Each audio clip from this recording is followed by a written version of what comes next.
बहुत दुविधा है दर्शकों जिंदगी के अंदर। और खासकर तब वो दुविधा बढ़ती है जब हमारा जिंदगी में एक बार जीवन साथी के साथ बहुत दुख मिलता है। आज का वीडियो एक ऐसा विश्लेषण है कि अगर एक बार वैवाहिक जीवन में तनाव मिल जाए तो क्या दूसरी शादी करें? क्या सही में कुंडली में एक बार योग खराब हो गया तो क्या दोबारा भी वो योग खराब हो जाएगा? इस विषय पे बात करते हैं। तो आइए वीडियो की शुरुआत करते हैं।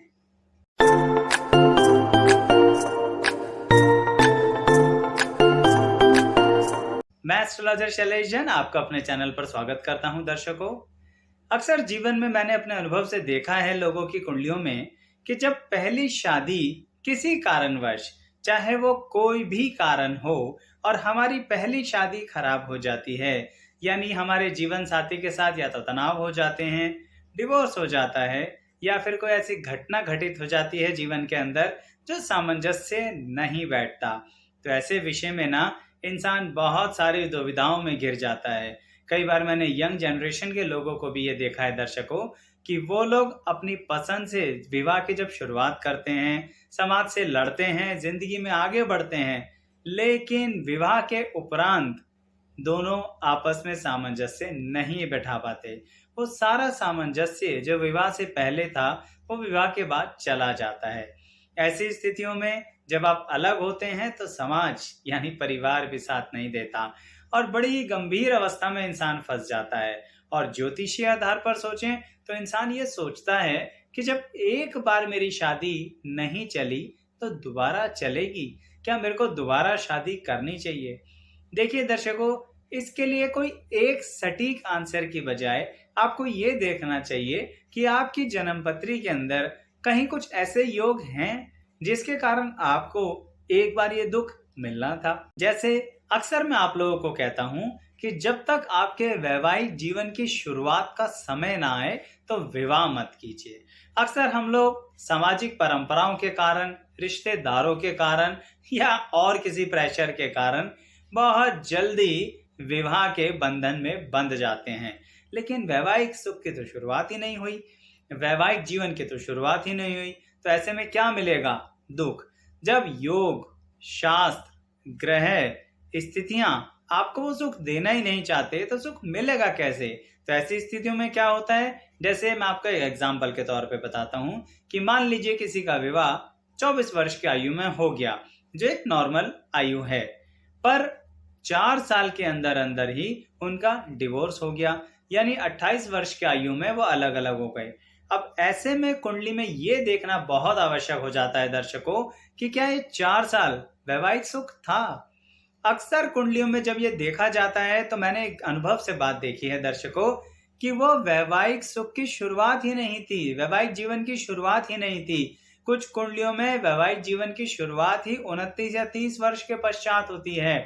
तो ये देखना सबसे पहली जरूरत है। ऐसा मैं इसलिए कह रहा हूं दर्शकों कि अक्सर आप लोग ये मान लेते हैं कि हमें जब अब सुख नहीं मिला तो बाद में क्यों मिलेगा। ग्रह तो वही है, योग तो वही है, बात आपकी सही है दर्शकों, लेकिन समय बहुत बड़ी चीज होती है। इस समय क्या किया जाए ये बहुत महत्वपूर्ण होता है दर्शकों। जैसे आप सोचिए कि जब आपकी पढ़ने की उम्र है तब आप खेल कूद करते रहे, आपने पढ़ाई पे ध्यान नहीं दिया, आपने वो दशा, वो स्थितियां निकाल दी, तो योग का क्या करोगे? वो योग तो फलीभूत नहीं हुआ ना। ठीक ऐसे ही जिस समय वैवाहिक जीवन के सुख का योग हो उस समय के अनुसार विवाह की शुरुआत करें। ये बात तो हुई तब के लिए जब मैं पहले विवाह में ही सबको ये कहता हूं कि आप प्लीज इस बात को डिटेल से देख लीजिए, अगर स्वयं देखना आता है, नहीं तो चेक करवाइए। अब बात ये आती है कि अगर पहला विवाह किसी कारणवश गड़बड़ हो गया तो क्या दूसरे विवाह की तरफ बढ़ें? दर्शकों, अगर आपके सप्तम भाव यानी जीवन साथी वाले घर के अंदर कुछ पाप ग्रहों का प्रभाव है तो आप ये मत समझिए कि आपका दूसरा विवाह नहीं चलेगा। यहाँ आपको ये देखना पड़ेगा कि क्या उन पाप ग्रहों की दशा, और वो भी कैसी दशा।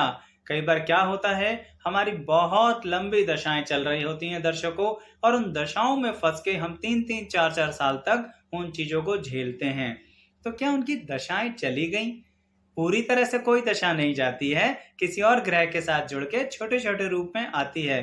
पर जैसे महादशा होती है, जैसे अंतरदशा होती है, इसके विषय में जरूर विचार किया करो।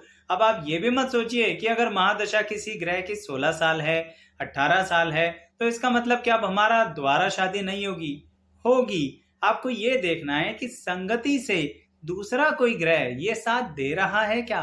जैसे मान लीजिए आपके सप्तम भाव में राहु बैठे हैं, मंगल बैठे हैं और शनि बैठे हैं, तीनों ग्रह बैठे हैं, यानी कुछ ना कुछ गड़बड़ तो करेंगे। अब देखने वाली बात यह है कि वो जब गड़बड़ कर चुके हैं तो क्या कोई और ग्रह साथ दे रहा है? क्या उनकी दशाएं निकल चुकी हैं? या किसी भी तरह से जन्म पत्री में कोई रास्ता बनता है? और साथ के साथ दर्शकों एक बात और बताता हूँ, कभी कभी अपने नहीं तो अपनी संतान के भाग्य से हमारा दूसरा विवाह चल जाता है। तो कहने का तात्पर्य ये है दर्शकों कि अगर आप ये मान के चल रहे हैं ना कि आपका एक विवाह खराब हो गया तो दूसरा भी खराब होगा, तो ऐसा परामर्श तो मैं बिल्कुल नहीं दूंगा। इसे जनरली मान के मत चलिए। मेरे बहुत सारे क्लाइंट्स के साथ मैंने अनुभव में देखा है कि उनका पहला विवाह बिल्कुल नहीं चला, पर दूसरे विवाह के अंदर बहुत अच्छा जीवन साथी मिला, बहुत अच्छे से प्रेम से वो जीवन साथी के साथ रह रहे हैं। तो अब आप बताइए, क्या आप में कमी थी? नहीं दर्शकों, वो समय में कमी थी, वो स्थितियां ऐसी थी जिसके कारण जीवन साथी का सुख नहीं मिला। बाद में आपको संतान का भी सुख मिला और परिवार का भी। तो मैं यही कह रहा हूं कि अगर कोई पाप ग्रह की स्थितियां हैं तो आपको ये चेक करना है कि अब उनका प्रभाव कितना कम हो गया है। पूरी जिंदगी नहीं रहती वो चीजें। जैसे आपके पहले विवाह में ही कोई ग्रह कलेश चल रहा है, तो आपको ये देखना है कि क्या ये ग्रह कलेश अब पूरी जिंदगी चलेगा, या हमें इसको ऐसे ही झेलना पड़ेगा, या फिर कोई रास्ता है। तो इस विषय को बहुत डिटेल में देखना होता है और फिर उसके अनुसार ही उपाय करना पड़ता है। यहाँ पर कुछ दर्शकगण कहेंगे कि आचार्य जी अब की बार आपने एग्जाम्पल्स कम दिए। दर्शकों, ये वीडियो इसलिए थी जिससे आपको एक क्लियर हो कि दूसरी शादी भी बहुत अच्छे से चलती है अगर पहली शादी में ठोकर खा ली। दर्शकों, दशाओं का रोल जिंदगी में बहुत ज्यादा होता है, और उसमें भी उन ग्रहों की दशाओं का जो उस समय आपको ठोकर देना चाह रहे थे। जैसे इसी विषय में ना एक बात और जोड़ता हूं दर्शकों, कभी कभी क्या होता है, कुछ लोग प्रेम संबंधों में होते हैं, विवाह नहीं करते और विवाह के बारे में विचार कर रहे होते हैं। अगर ऐसी कुंडलियां कई बार मेरे पास आती हैं तो मैं जरूर चेक करता हूं और उनसे कहता हूं कि आप अभी कुछ वर्ष रुक जाइए। अगर उनकी कुंडली में मुझे ये योग दिख रहा है कि अभी वैवाहिक जीवन की शुरुआत ही नहीं है, तो ऐसे केसेस में क्या होता है, अगर किसी भी तरह से कोई ब्रेकअप हो गया ना, तो कम से कम कानूनी ठप्पा तो नहीं लगेगा, सामाजिक ठप्पा तो नहीं लगेगा।